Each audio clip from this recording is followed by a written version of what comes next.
results, I just would encourage you to not give up.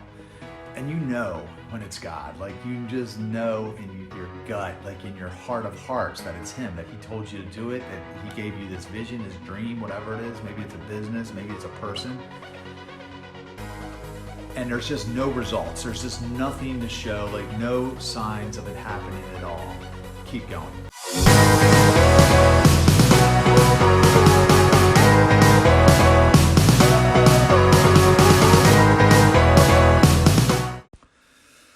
Hey everyone, what's up?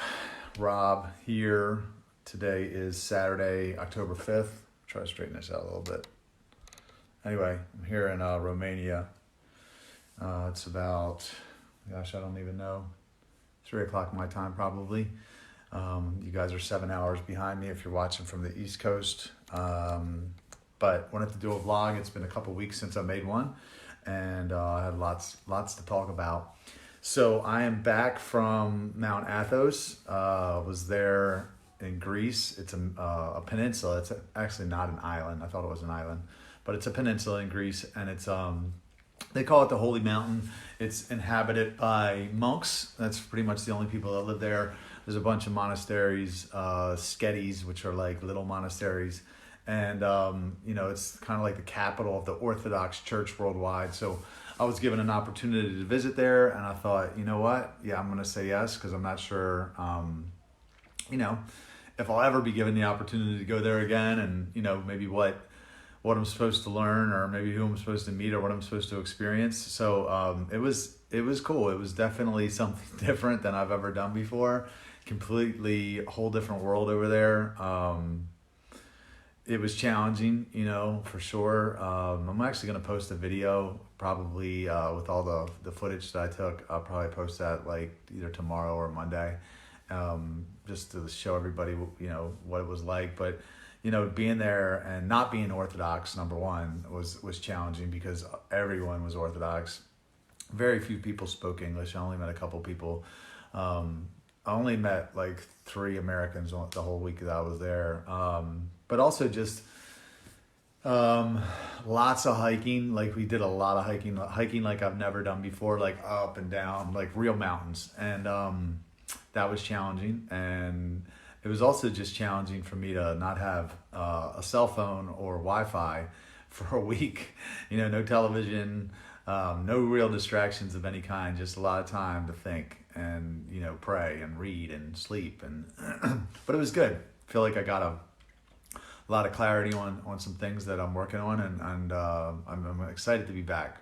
It definitely helps you appreciate just small things like meat, because I ate vegetables for about a week. But anyway, it was cool. Glad to be back. I got back I think it was Wednesday night, and had 2 interviews right when the day after I got back. I had 2 interviews. One with Trinitas Television, which is a Christian network over here. They did it was a 2-part interview. That was the second part of a 2-part interview. Actually, there's going to be a 3rd part. I'm going to their studio, I think, next week. And then I also went on this late night show that was it was similar to like Entertainment Tonight or something, but it was their late night show, and they did a piece on me, and which was, of course, I'm all on board for, because it just gets more people to the events that we're doing with the project over here. So that was I think that was Thursday night, and then yesterday we had our first events. We went to a school. We spoke in 3 groups of kids, 10th, 11th, and 12th graders, separately, and then we went to it was like a restaurant, coffee shop / bookshop, hotel, all in one, and we had an event there with some adults, and talking about the book, talking about waiting, and it was, I don't know how I felt before coming here, because I was like, I'm not really a public speaker necessarily, but I do enjoy talking about sex and explaining it to people because I have such a good understanding of it. And, I was also a little apprehensive about the kids, because I'm like, how are they going to take this? Language barriers, cultural differences. But it was really good. It was like actually amazing. I loved it, and they loved it. You know, they were really engaged. They were asking great questions. They all came up and wanted to take a picture with me. Some of them bought books. They were all messaging me on Instagram and telling me how I changed their perspective about waiting. The teacher, the teacher that was kind of hanging out with us in the school, she said, she's like, you guys are, you know, it's so important what you're doing. She goes, because I tell them to wait and they laugh at me. And she's like, you guys, you know, it was just a whole different thing. I mean, obviously, that maybe it's partially because I've been down that road, or maybe it's the way that I look and I'm a little bit more relatable to them, or I think a lot of it just has to do with the practicality of the way I'm able to explain it too. But it was really cool because I don't even know that I thought about how important this is. You know what I mean? Like, the book wasn't even really part of the plan. Like, City Fam is my heart because it helps people. It helped me, and it was all based on what I went through and how lonely that road was and how difficult it is to make it when you don't have community. So that's why City Fam was created. Honestly, the book was really only to give me a chance to talk about City Fam. I actually tried to hire a ghostwriter to write the book. I didn't even want to write it because I didn't think I could write a book. But it was only after I started. Number one, I didn't have money to hire a ghostwriter. God kind of fixed that idea. He closed the door there. But it was only after I started writing it that I was like, man, this is not only an important message, this message cost you a very high price to learn it. And I need to give it my all, which is, you know, really why I did it. But it was never really part of the plan. And now I'm seeing it might not have been part of my plan, but it was definitely part of his plan because he's starting to open up some doors for it. So basically what we're doing is we're going to different schools over here. We're going in the classrooms, we're talking to the kids, and then we're going and doing events at like either community centers or maybe coffee shops or different places in different parts of the country where we're running, you know, Facebook ads, or maybe local media is advertising it, you know, before we get there. So, and then what we're doing is we're selling the books in Romanian. It's been translated into Romanian, and they're using that money to pay me, you know, for me to come over and you know, my expenses, food and everything else, and then also Adelina's expenses because she's doing the project with me, and she's actually done a lot of work behind the scenes leading up to it as well. So that's kind of the model, which I think is actually duplicatable. I think that's a model that could be done really anywhere in any part of the world. So my thought is at some point when I get back is to start reaching out to pro-life groups, because that's who brought, you know, is responsible for bringing me here is the pro-life movement, and you know, seeing if they want to do something similar, translate the book into whatever language you know, is their native in their country, and then be able to sell, you know, a certain amount of copies or get a percentage of the book sales in order to bring me over to do a speaking tour. Of course, while I'm there, you know, do any media appearances or whatever, I would want to meet with church leaders. Definitely want to meet with people that would be interested in starting a City Fam. But it's pretty cool. It's pretty cool, the doors that are opening for me. You know, it's been a long time. You know, it's been a long time coming. I've been on the shelf for what I believe was too long. You know, God called me. I got this amazing calling, and then he just sat me down for like, you know, almost 2 decades. And now he's really starting to use me and open doors, and things are starting to make a little bit more sense, which is nice. But yeah, so that's what we've been working on. I actually watched a movie before I left with a group of people at my office called Unplanned, and it was about the Planned Parenthood, and it was about you know, some of the ugly stuff behind that they don't want you to know. And it was really I don't know, it was heavy. It was a heavy movie for sure, and it definitely helped me appreciate the importance of what we're doing, because, you know, like, I don't care which way you slice it, abortion is evil. You know what I mean? It's all based in selfishness, right? People that don't have self-control have sex with people that they don't really, you know, have any commitment with, and then selfishly or from fear, possibly, you know, you get rid of the child. And I'm not pointing a finger at all, because I know that there's blood on my hands. I'm responsible for at least one abortion, just being honest. I know of one. But as I start to learn more about it, I really understand more the importance of this message. And I'm grateful that God gave it to me. I'm grateful that he stopped me from my bad behavior, because I would have definitely hurt more people along the way in my ignorance and my just selfishness. But yeah, going into the schools and being able to talk to these kids and break it down for them while they're young, before they've made all the mistakes, and say, hey, look, this is how it plays out for real. If you don't wait, this is how more than likely it's going to play out. And I got all, the evidence, and I got the real world experience, and I got all kinds of stats I know about to back it up. And so it's cool. It's cool to be used in that respect. Definitely, again, wasn't really part of my plan. Not only the book, but just like, speaking in schools to kids and all that. But I'm here in Romania because this is where God sent me. You know what I mean? Like, wherever he sends me, whatever doors he opens, I'm gonna say yes to. And I was thinking about it the other day, probably from an outsider's perspective. I got City Fam, I got the book. I'm over here speaking in schools. I got this Drew Hill concert. New Year's Eve is coming up. It's like, people got to be like scratching their head going, what in the hell is he doing?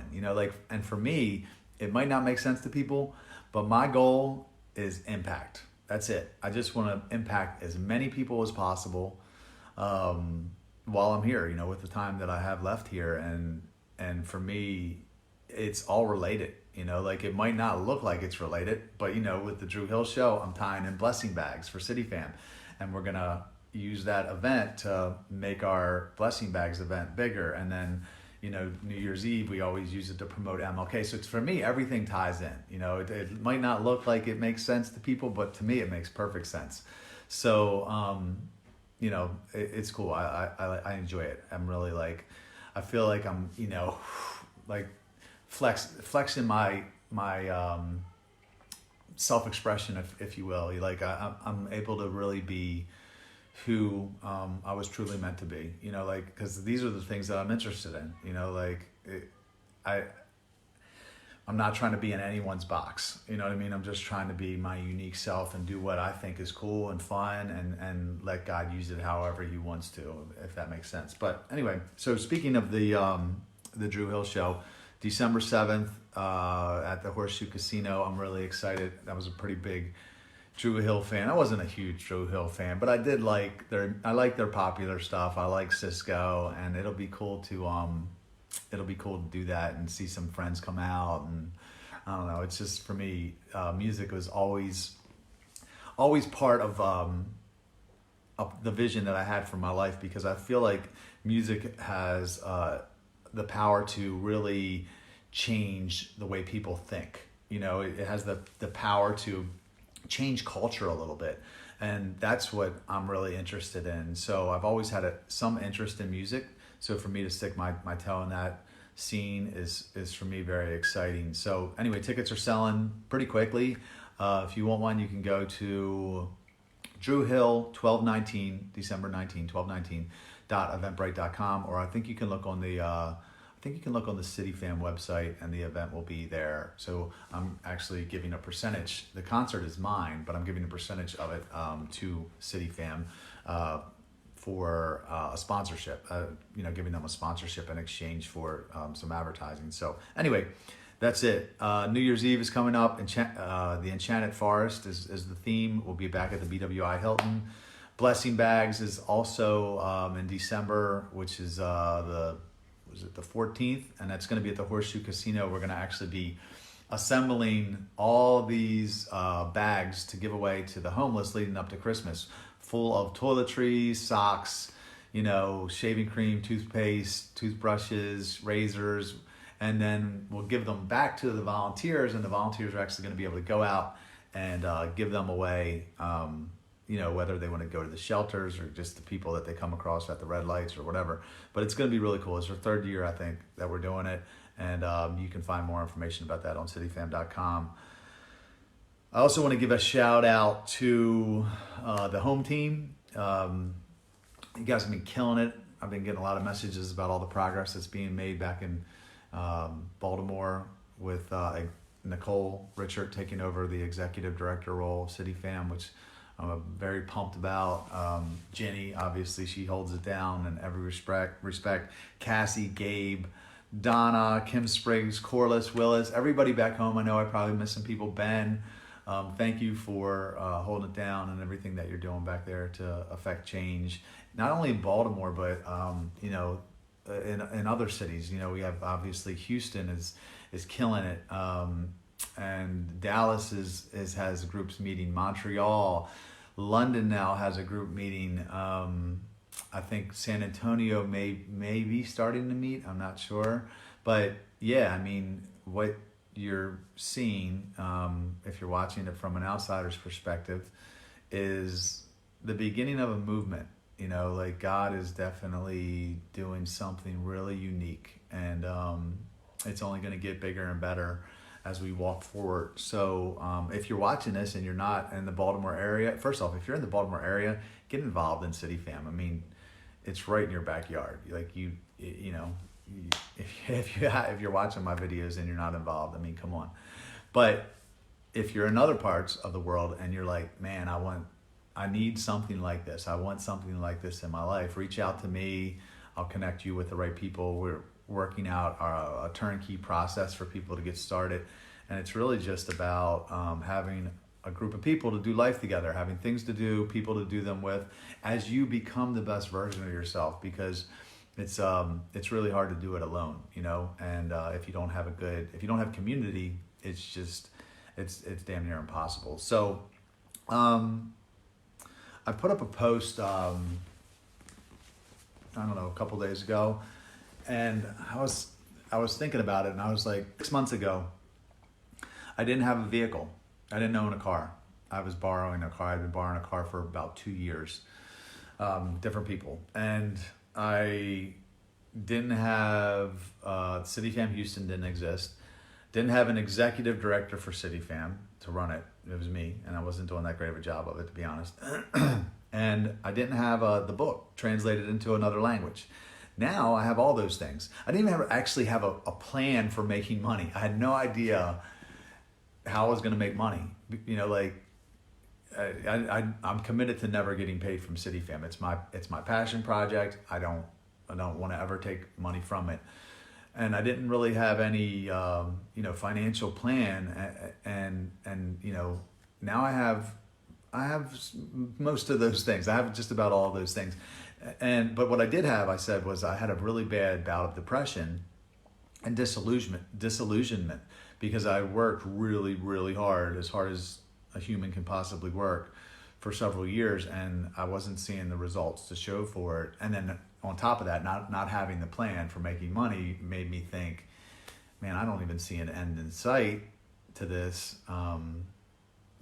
which compounded the feelings of depression and disillusionment. But even with those things, I didn't quit. I didn't give up. And I want to encourage people out there to, if you're pursuing a dream, if you're waiting for something, you believe God spoke to you, told you that he wants to do in your life or wants to do through you, and you're not seeing the results, I just would encourage you to not give up.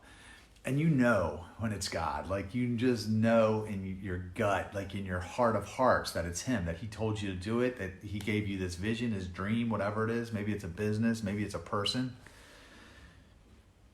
And there's just no results. There's just nothing to show, like no signs of it happening at all. Keep going. Because it was at that point for me where I was like, it's over. I'm 46 years old. Like I've been doing this for damn near 20 years and it hasn't happened yet. It ain't gonna happen, and it would have been so easy to just tap out, you know what I mean? And just go settle down with somebody, give up on CityFam, give up on the dream, whatever. But I was like, I'm barely crawling across the finish line, kind of. That's what it felt like. But I just didn't quit. So I would say don't give up. It's going to feel like you're at the end. Like there's just no possible way of it happening. That is the moment, in my experience, when God steps in and does it for you, because you know that it would not have happened any other way if not for him. And that's, I believe, why he does it. They say he's a God of the 11th hour. It's 100% true. In one of my old jobs, I won't mention which one, I used to have to drive around a lot to people's houses. And it was before GPS. So you had like MapQuest, if anybody remembers that. And then you would have these, actually, I'm sorry, it might have even been before MapQuest. I think it was before MapQuest. I'd have handwritten directions is what it was. They would give me directions and I'd write them down. And it was always the point that I thought I was lost and I was about to turn around, but I would keep going, and then about a mile up the road would be the turn, right? And I'm like, man, that's the way it is. I feel like with God, it's like it's always at the point where you're like, are you sure? Am I going the right way? Like, is this? Maybe I should go back. Like, I should turn around, right?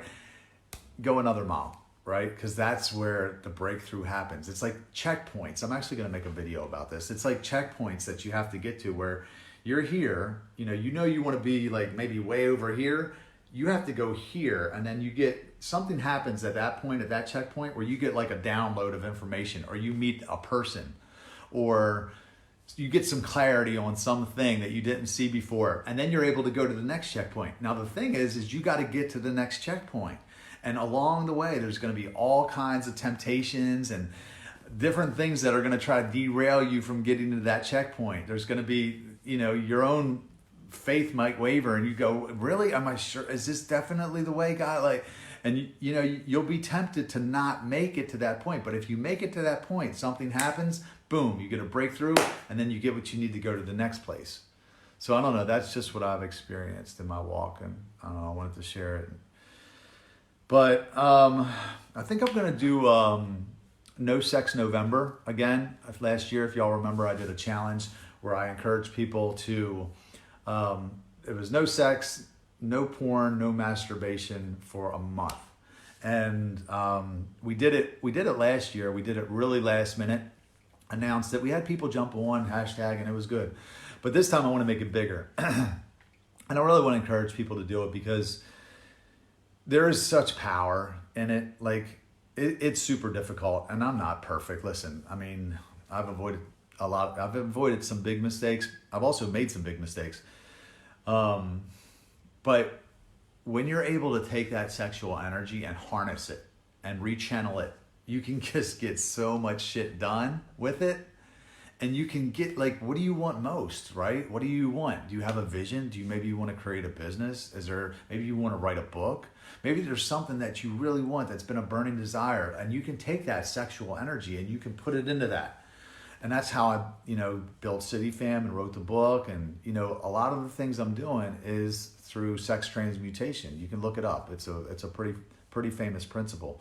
And No Sex November will allow people to experience that because, there's a lot of people that they've probably never been a month without, having sex or rubbing one out, they don't even know about it. I mean, this wasn't anything that I was aware of years ago.